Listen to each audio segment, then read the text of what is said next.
ಒಂದು ಮಕ್ಕಳಿಗೆ ನೀಡಿರ್ತಕ್ಕಂಥ ಹಕ್ಕುಗಳ ಬಗ್ಗೆ ಈ ಒಂದು ಸಭೆಯಲ್ಲಿ ಕೂಲಂಕುಷವಾಗಿ ಚರ್ಚೆ ಮಾಡುವುದು ಪ್ರಥಮ ಒಂದು ಉದ್ದೇಶ. ಎರಡನೇ ಉದ್ದೇಶ, ಶಾಲೆಯಲ್ಲಿ ಮಕ್ಕಳು ಓದ್ತಿರ್ತಾರೆ, ಮಕ್ಕಳನ್ನ ನಾವು ಯಾವ ರೀತಿ ಬೆಳೆಸ್ಬೇಕು, ಮಕ್ಕಳ ಬಗ್ಗೆ ಯಾಕೆ ಹೆಚ್ಚಿನ ಆಸಕ್ತಿ ವಹಿಸಬೇಕು, ಅವರ ಬಗ್ಗೆ ಹೆಚ್ಚಿನ ರೀತಿ ಯಾಕೆ ಕಾಳಜಿ, ಮಕ್ಕಳಂದ್ರೆ ಯಾರು, ಮಕ್ಕಳ ಆಸ್ತಿಯನ್ನಾಗಿ, ಮಕ್ಕಳ ಆಸ್ತಿ ಅವರೇ ಆಸ್ತಿ, ಮಕ್ಕಳು ದೇಶಕ್ಕಾಗಿ ಆಸ್ತಿ ಮಾಡುವ ಬದಲು ಮಕ್ಕಳನ್ನೇ ಆಸ್ತಿಯನ್ನಾಗಿ ಮಾಡಬೇಕನ್ನೋ ಒಂದು ನಿಟ್ಟಿನಲ್ಲಿ ಒಂದು ಪರಿಕಲ್ಪನೆ ಇಟ್ಕೊಂಡು ಈ ಒಂದು ಗ್ರಾಮ ಸಭೆಯನ್ನು ಆಯೋಜಿಸಲಾಗಿದೆ. ಇದರ ಮೂಲ ಉದ್ದೇಶ, ಮಕ್ಕಳಂದರೆ ಯಾರು, 18 ವರ್ಷದ ಒಳಗಿರತಕ್ಕಂಥ ಎಲ್ಲ ಮಕ್ಕಳು 18 ವರ್ಷ ನಂತರದ ಮಕ್ಕಳು, ಅವರು ಯುವಕರು, ಪ್ರೌಢ ವ್ಯವಸ್ಥೆಗೆ ಬಂದಿರತಕ್ಕಂಥ ಮಕ್ಕಳು.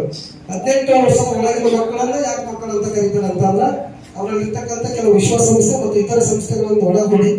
18 ವರ್ಷದ ಒಳಗಿನ ಮಕ್ಕಳೆಲ್ಲರೂ ಕೂಡ ಮಕ್ಕಳನ್ನ ನಿಟ್ಟಿನಲ್ಲಿ ಈ ಒಂದು ಕಾರ್ಯಕ್ರಮದಲ್ಲಿ ಅವರನ್ನೇ ಗುರುತಿಸಿ, ಅವರಿಗೆ ಒಂದು ವಿಶೇಷ ಸ್ಥಾನಮಾನವನ್ನು ನೀಡಿ ಅವರನ್ನ ಗುರುತಿಸಿ